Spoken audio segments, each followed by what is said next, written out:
Iran की संसद में हिजाब से जुड़ा एक कड़ा कानून पास कर दिया गया है। इस कानून के तहत सही तरीके से हिजाब ना पहनने या फिर हिजाब का विरोध करने वाली महिलाओं को कठोर सजा दी जाएगी। ईरान के राष्ट्रपति मसूद पेजेशकियान की ओर से कई बार इस तरह के प्रतिबंधों की आलोचना करने के बावजूद लॉ मेकर्स ने ये कानून पारित कर दिया है। ईरानी संसद ने हिजाब और शुद्धता बिल को पास कर दिया है और इसके तहत ईरान में महिलाओं को हिजाब पहनना अनिवार्य है और ऐसा नहीं करने पर कड़ी सजा का प्रावधान किया गया है। ईरान में हिजाब के खिलाफ बढ़ रहे महिलाओं के विरोध को देखते हुए देश के पूर्व राष्ट्रपति इब्राहिम रईसी के निर्देशों के बाद ही ईरानी जुडिशरी ने हिजाब और शुद्धता बिल को ड्राफ्ट किया था।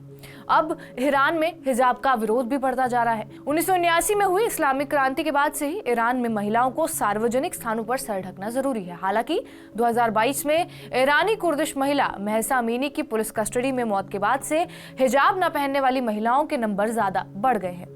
ईरानी मीडिया रिपोर्ट्स के मुताबिक सार्वजनिक जगहों पर और सोशल मीडिया पर सही तरीके से हिजाब ना पहनने या फिर पूरी तरह से हिजाब का त्याग करने वाली महिलाओं पर यह कानून 20 महीने की सैलरी के बराबर जुर्माना लगाने की परमिशन देता है।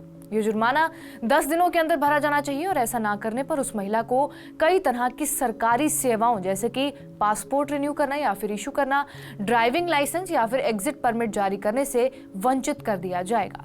इस कानून के तहत संस्थानों को पुलिस की मदद के लिए सीसीटीवी फुटेज मुहैया करानी होगी जिससे उन महिलाओं की पहचान की जा सके। अगर संस्थानों ने ऐसा करने से इनकार कर दिया तो उन पर भी भारी भरकम जुर्माना लगाया जाएगा या फिर संस्थान को ही सस्पेंड कर दिया जाएगा। इसके अलावा ये कानून उन वस्तुओं जैसे कि कपड़े, मूर्तियों और खिलौनों के डिजाइन या फिर प्रचार को भी अपराध मानता है जो नग्नता या फिर पर्दा न करने को प्रोत्साहित करते हैं। और इसके अलावा उद्योग, खनन और व्यापार मंत्रालय को भी ये जिम्मेदारी दी गई है कि वो कपड़ों के निर्माता और सप्लायर्स पर नजर रखकर ये सुनिश्चित करें कि कपड़े हिजाब कानून के मुताबिक हों। ईरान के राष्ट्रपति मसूद पेजेशकियान जो इस तरह के प्रतिबंधों की आलोचना करते रहे हैं, उनके कार्यालय के शुरुआती 4 महीनों के बाद ही हिजाब से जुड़ा ऐसा नया कानून ईरानी संसद से पास हो गया।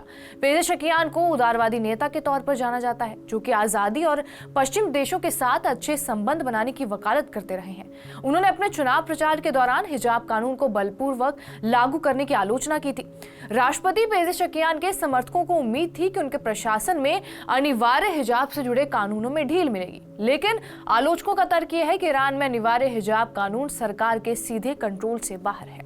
ईरानी संसद ने राष्ट्रपति पेजेशकियान के पास इस नए कानून को भेज दिया है और उनके साइन के बाद ही ये कानून प्रभावी होगा। हालांकि देश के संविधान के मुताबिक राष्ट्रपति के पास अधिकार है कि वो कानून को लेकर संबंधित एजेंसी को नोटिफिकेशन भेजने या फिर लागू करने में देरी कर सकें। ईरान के एक्टिविस्ट और महिला अधिकारियों की वकालत करने वालों ने पेजेशकियान से ये मांग की है कि वो अपने अधिकारों का इस्तेमाल कर इस विवादित कानून को प्रभावी होने से रोक पाए। बहरहाल, आपका इस खबर पर क्या कुछ कहना है हमें कमेंट बॉक्स के जरिए जरूर बताएं। बाकी देश और दुनिया की तमाम बड़ी खबरों से अपडेटेड रहने के लिए सब्सक्राइब करिए TV9 डिजिटल।